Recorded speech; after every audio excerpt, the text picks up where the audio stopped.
Assalamualaikum warahmatullahi wabarakatuh.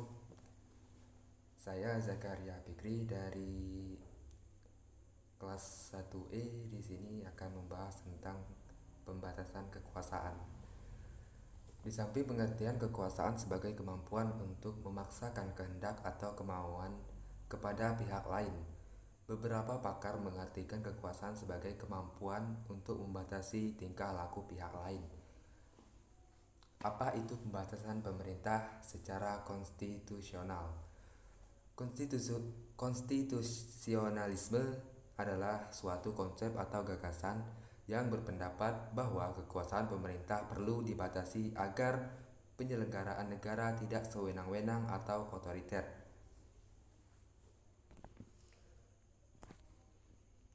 Pembatasan kekuasaan di Indonesia telah berlangsung pada masa kemerdekaan yang berkembang sampai saat ini. Oleh karena itu, konsep negara hukum juga disebut sebagai negara konstitusional yang membatasi kekuasaan negara. Apa gunanya pembatasan kekuasaan? Nah, nilai-nilai fundamental yang mendasari pembatasan kekuasaan adalah untuk mencegah terjadinya dominasi kekuasaan oleh para penyelenggara negara, sekaligus bertujuan melindungi harkat dan martabat manusia.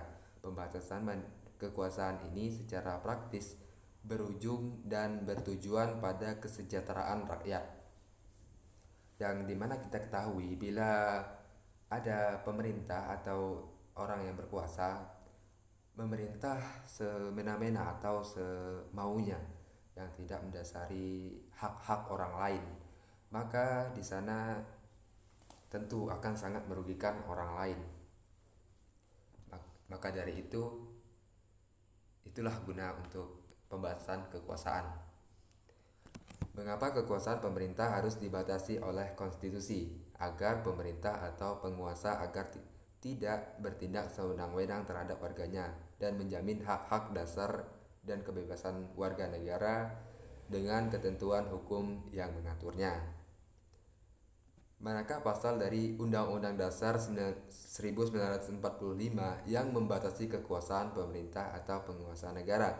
Menurut pasal 3 ayat 3 Undang-Undang Dasar 1945 menyatakan bahwa MPR hanya dapat memberhentikan presiden dan atau wakil presiden dalam masa jabatannya menurut Undang-Undang Dasar.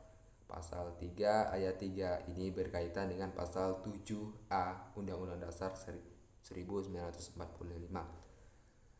Sekian dari saya akhiri.